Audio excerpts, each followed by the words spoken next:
Bienvenidos a este especial del Diario Río Negro. Estamos en esta oportunidad con Facundo Manes, que ha venido a visitarnos aquí a la región para un evento especial del grupo Sancor Seguros y tuvo la amabilidad de venir aquí a los estudios de Río Negro para conversar con nosotros. Facundo, ¿cómo te va? Bien, muy contento de estar acá y felicitaciones por el diario. La verdad estoy impresionado y orgulloso de que la región tenga un diario de estas características. Bueno, el placer es nuestro tenerte para acá. ¿De qué vamos a hablar hoy en la región? Vamos a hablar del cerebro, vamos a hablar de las enfermedades del cerebro. Por ahí la gente no tiene tan claro que es el principal síntoma el principal generador de discapacidad. Exactamente.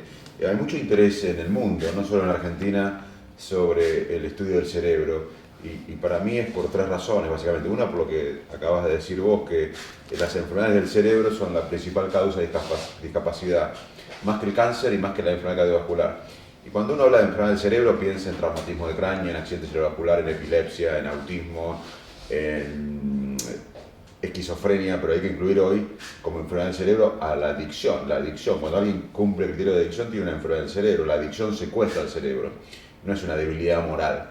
La adicción es una enfermedad como la hepatitis, es una enfermedad hepática, la adicción es una enfermedad del cerebro, la ansiedad patológica, el estrés, el insomnio. O sea que es muy prevalente, como bien decís, la enfermedad del cerebro. A la gente le interesa conocer el cerebro, porque además todos tenemos cerebro y todos tenemos interés en saber lo que sabe y lo que no sabe la ciencia sobre cómo funciona el cerebro, cómo tomamos decisiones, cómo surge la creatividad.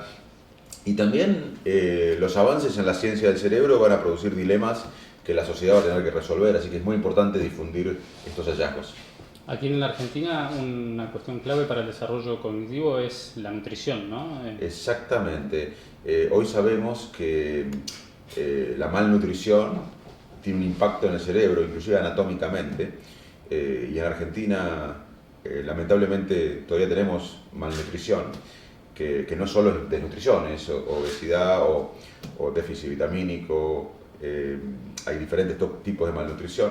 Y también sabemos que la pobreza tiene un impacto negativo en las funciones cognitivas. La pobreza, vivir en contexto de pobreza, utiliza los recursos cognitivos para el día a día y no permite a la gente salir de la pobreza. Muchas veces desde la ciencia hoy sabemos que la pobreza, el entorno de pobreza produce conductas que a su vez perpetúan la pobreza. Bien. ¿Y cuáles son las claves para trabajar en el desarrollo cognitivo positivo desde la primera infancia? Primero reconocerlo, primero saber que el futuro de un país es el cerebro de los ciudadanos y que si hay malnutrición, la gente vive en contexto de pobreza, va a haber personas que no van a tener los recursos necesarios para decidir, para proyectar un futuro, para generar conocimiento. Cuando uno lo reconoce como sociedad, actúa. En Argentina todavía nos falta reconocerlo, la sociedad en su conjunto tiene otras prioridades y yo creo que este tema debe ser prioritario. El cerebro debe cuidarse no solo con nutrición adecuada, sino con un ambiente adecuado, con estímulos cognitivos, emocionales y sociales. Hay que poner esto como política de Estado y utilizar todos los recursos del Estado para tener cerebros que hagan un país mucho mejor y además como cuestión humanitaria, por supuesto. ¿Y esto también lo llevó a escribir para los chicos? Porque uno de los últimos libros, el último, Sí, es para los chicos, ¿no? exactamente.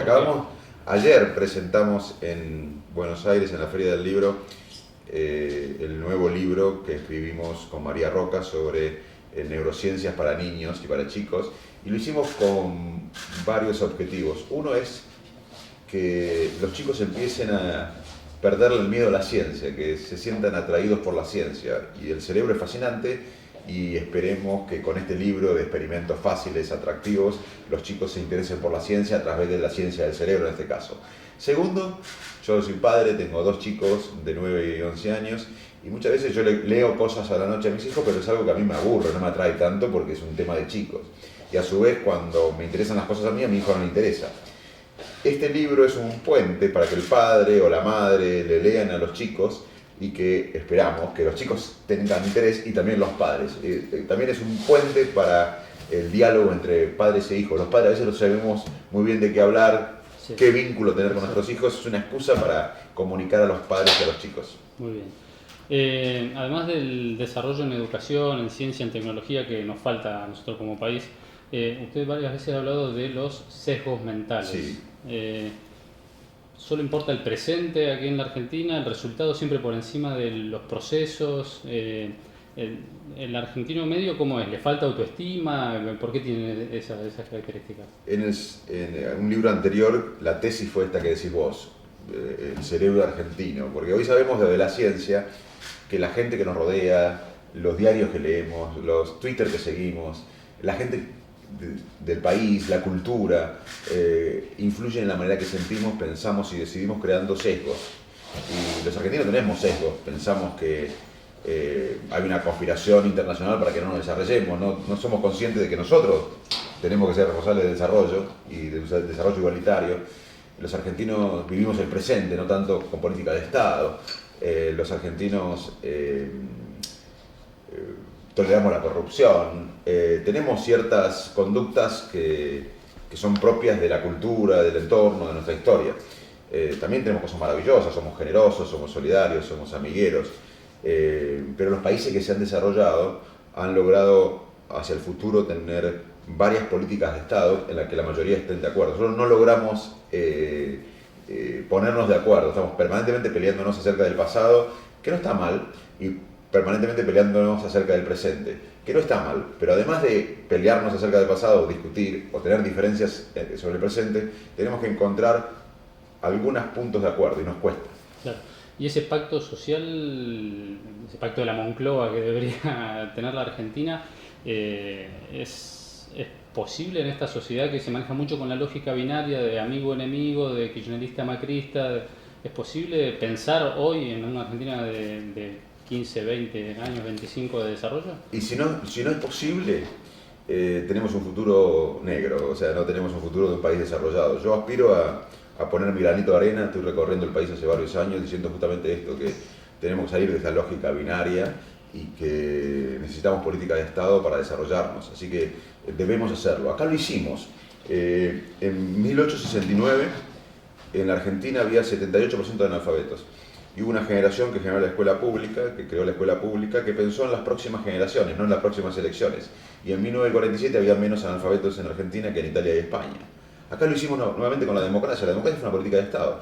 Yo era joven, era adolescente, pero me acuerdo que los radicales, peronistas, de derecha, de izquierda, pobres, ricos, estábamos todos de acuerdo con la democracia.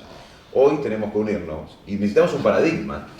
Y el paradigma para mí es el conocimiento, que es mucho más que la educación. El conocimiento involucra lo que hablábamos antes, como me preguntabas sobre el cerebro, cuidar el cerebro de los argentinos, involucra educación de calidad, pero también involucra infraestructura y también involucra instituciones fuertes, sólidas, transparentes.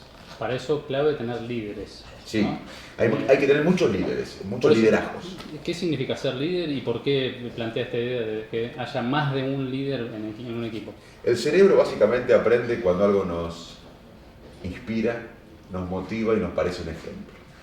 Y necesitamos muchos ejemplos en la Argentina, necesitamos muchas personas que inspiren, que motiven, en muchas áreas, en todas las áreas.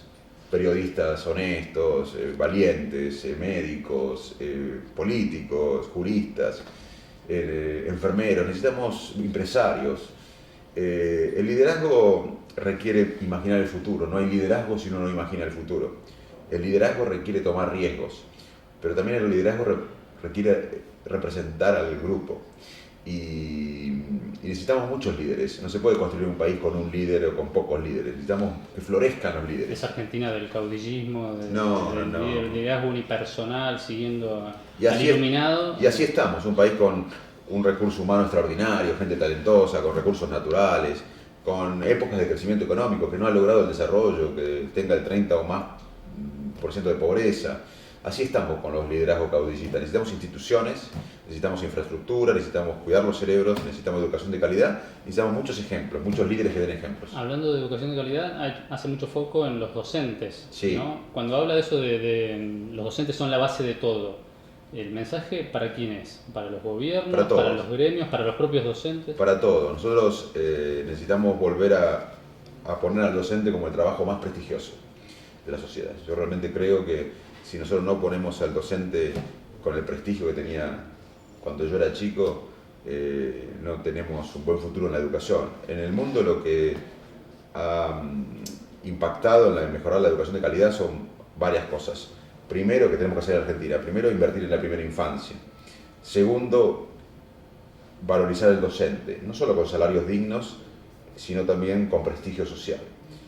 Evaluar al docente y al alumno, no para estigmatizarlo, sino para ayudarlo. Es como si uno va al médico, tiene fiebre, tiene dolor de pecho, el médico lo evalúa, le pide estudios, no para estigmatizarlo, para ayudarlo. Además, manejar la diversidad cultural. Hoy vivimos un mundo y un país multicultural. Y también tener datos concretos, transparentes. Necesitamos ver los datos para ver si las escuelas están yendo para abajo o para arriba en calidad educativa. Nos faltan más datos. Yo vengo de la ciencia y siempre queremos ver datos. No tenemos que inventar la pólvora, tenemos que hacer lo que hicieron otros países, inclusive algunos países latinoamericanos que hoy nos llevan lamentablemente ventaja en el tema de educación. Argentina era hace décadas la meca en Latinoamérica de la educación y hoy quedamos atrás de algunos vecinos. A mí me duele, me da bronca y bueno, por eso yo no estoy muy a favor de la grieta, de abonar la grieta. Creo que tenemos en la Argentina desafíos que nos requiere la unión de todos y luego puede haber discusión ideológica. Bien. ¿Dónde lo va a encontrar ese futuro? Porque muchos lo quieren adentro de la política partidaria. Sí. ¿Usted cómo lo ve? ¿De dónde puede contribuir mejor? Mira, yo estoy colaborando con la gobernadora de Buenos Aires, María Eugenia Vidal, a quien admiro y aprecio personalmente. Ella puso como política de Estado invertir en el recurso cognitivo, emocional y social de los niños, de los adolescentes, de los ancianos, y con un grupo de científicos estamos asesorando al gobierno de la provincia de Buenos Aires en forma gratuita, de honores. O sea que yo estoy cerca de ella, la admiro realmente, y bueno, por los diarios me entero que hay mucho interés en que yo sea candidato. La verdad que no tuve una oferta concreta, en ese caso lo pensaría, obviamente me honra que piensen en mí, pero nunca debería ser una cosa personal, de narcisismo personal. Me tengo que sentir parte que estoy tratando de ayudar con este cambio de vida que haría en ese caso a que la Argentina tenga décadas de pensar en largo plazo. Nunca lo haría como algo personal, narcisista, lo haría como una construcción colectiva de un grupo de gente que quiere pensar el largo plazo del país. ¿Cree en los partidos políticos todavía o cree en los movimientos? El mundo está viendo nacer a movimientos muchas veces liderados por personas atractivas, pero yo creo que los partidos políticos tienen un rol. Yo vengo, de mi infancia me enamoré del proyecto de Alfonsín en el 83, con la democracia, viví esa elección con mucho fervor, como la mayoría del pueblo argentino. Creo que los partidos tienen que renovarse, en Argentina, para mí, el peronismo y el radicalismo, si no se renuevan, van a explicar más el pasado que el futuro. Pero yo le doy valor a los partidos políticos, a la discusión, aunque en el mundo hoy estamos viendo el surgimiento de muchos movimientos personalistas o liderados por una persona, que yo creo que está bien. Yo apuesto a los partidos políticos, pero tienen que renovarse, tienen que permitir el ingreso de nuevas mentes. Claro, la pregunta iba orientada justamente por el tema de la participación de la gente, porque muchas veces se sintió como que la actividad política estaba reservada para una casta, estaba reservada para un grupo determinado, sí, y al cual era imposible entrar. Coincido. Y si entraba uno se pegaba a lo malo. Y uno ve, pasa también en muchas, inclusive sacando de la política, sociedades, se hablan para ellos y no le hablan a la sociedad. Y eso hay que cambiar, claramente. Los partidos políticos son importantes, pero tienen que hablar a la sociedad, tienen que defender los intereses de la sociedad, no de los grupos partidarios. Facundo, ¿cuál es la importancia de la neurociencia para la sociedad? Bueno, hoy, por suerte en el mundo hay muchos investigadores estudiando el cerebro, hay mucho presupuesto, mucho interés de los países centrales, Estados Unidos, China, inclusive Europa, para entender el cerebro. Y el impacto es muchísimo, porque primero que las enfermedades del cerebro son muy prevalentes, es ayudar a muchas personas y a familiares, porque las enfermedades del cerebro impactan también en el entorno familiar. Si alguien convive con alguien que tiene un problema neurológico, psiquiátrico, tiene más ansiedad, más depresión, toma más psicofármacos, falta más el trabajo. Además, todo lo que hacemos lo hacemos con el cerebro. Así que entender el cerebro va a impactar en el deporte. Hoy sabemos que en un juego olímpico la diferencia entre el oro y el bronce está la capacidad cognitiva, de resiliencia, de atención, no tanto el entrenamiento físico. Va a impactar en la economía, decidimos con el cerebro las cuestiones económicas, va a impactar en la educación. ¿Qué es la educación sino dos cerebros en contacto? Va a impactar en la ley, los testigos recuerdan, no muy bien, claro, con el cerebro, los jueces deciden, a veces no muy bien con el cerebro, porque somos más automáticos de lo que pensamos. Así que la neurociencia va a impactar en todas las áreas de la vida porque todo lo hacemos con el cerebro.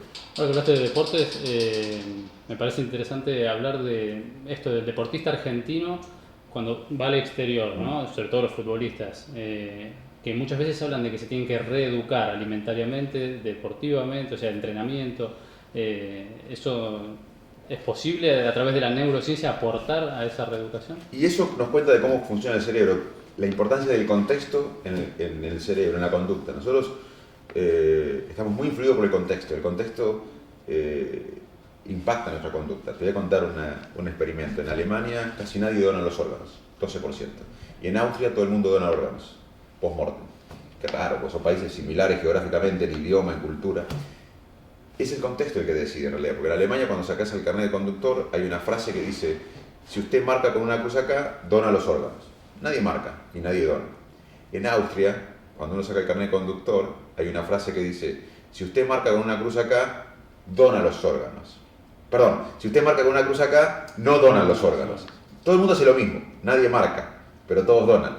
O sea que el contexto modula muchas veces nuestra conducta. Cuando un jugador a veces, con talento natural, va al exterior, donde los clubes tienen más políticas a largo plazo, que no dependan tanto de la estrella, que el jugador entra en un equipo, en políticas más a mediano y largo plazo, rinde más. Y eso me pasó también en mi vida. Yo venía del interior, era un vivo argentino, y el contexto de vivir afuera, de estudiar en universidades, me hizo muy bien, me ordenó, me permitió respetar el equipo. El contexto es muy importante. Acá en Argentina muchas veces necesitamos un contexto un poco más serio, un poco más a largo plazo, un poco más, menos personalista. Es la eterna discusión de Messi, por qué en España juega como juega, por qué con la selección no rinde de la misma manera. El problema no seremos los argentinos. Pero bueno, por ahora seguimos por suerte disfrutando a Messi. Gracias. Un placer.